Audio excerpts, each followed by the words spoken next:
Hello everyone, welcome to my channel The Happy Healthy Human, Nourishing Body, Mind and Soul।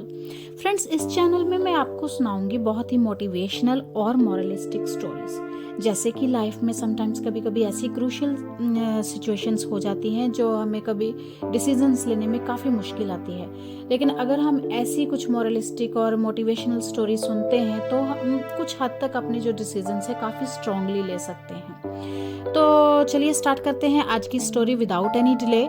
लेकिन पहले मैं आपको बता दूं कि ये स्टोरी आपको काफ़ी ध्यान से सुननी पड़ेगी, क्योंकि एंड में आपको चूज करना होगा या आपको सोचना होगा इस स्टोरी का मॉरल क्या हो सकता है। और नेक्स्ट वीडियो में मैं आपको बताऊंगी इसका रियल मॉरल कौन सा है और कौन सा हो सकता है। तो स्टार्ट करते हैं। आज की जो स्टोरी है उसका टाइटल है चूहिया की शादी। एक समय की बात है, एक महात्मा गंगा के किनारे एक छोटी सी कुटिया में अपने पत्नी के साथ रहते थे। वह एक दयालु महात्मा थे। एक दिन वह गंगा में स्नान कर रहे थे कि अचानक उनके हाथ में एक छोटी सी चूहिया गिर पड़ी। महात्मा ये देखकर काफी हैरान हो गए। जब उन्होंने ऊपर आसमान में देखा तो वहां एक चील मंडरा रही थी। वह तुरंत समझ गए कि हो ना हो इसी चील के मुंह से ये चूहिया मेरे हाथ में गिर पड़ी है।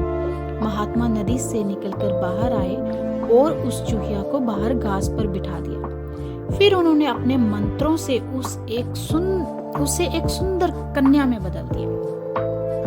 उन्होंने उस कन्या को अपनी पत्नी से मिलवाया। महात्मा की पत्नी उस सुंदर कन्या को देखकर बहुत प्रसन्न हुई। उनके कोई बच्चा नहीं था, तो इसलिए उन्होंने उस कन्या को अपनी बेटी बना लिया। महात्मा की पत्नी उस सुंदर कन्या की देखभाल करने लगी, उसको बहुत प्यार करने लगी। दिन बीतते गए और वह सुंदर कन्या विवाह योग्य हो गई। अब महात्मा और उनकी पत्नी को उसके विवाह की चिंता सताने लगी। अब वह उसका विवाह करना चाहते थे। अब महात्मा दिन रात अपनी बेटी के लिए लड़का तलाश करते।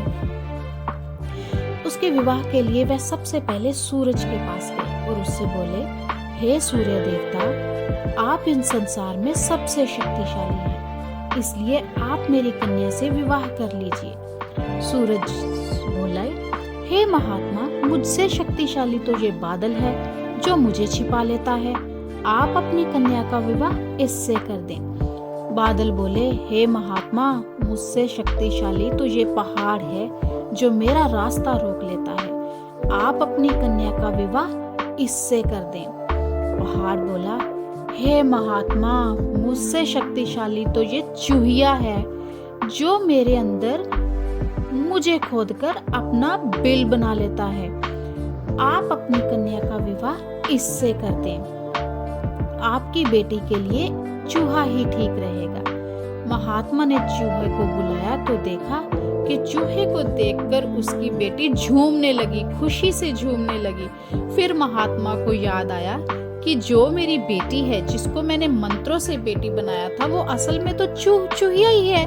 तो फिर उन्होंने क्या किया, फिर से मंत्र डाले, बोले और उस लड़की को फिर से चूहिया में बदल दिया और उन दोनों का विवाह कर दिया। ये थी आज की स्टोरी। आपको बताना होगा इसका मॉरल। कमेंट करें, शेयर करें, सब्सक्राइब करें। Bye bye.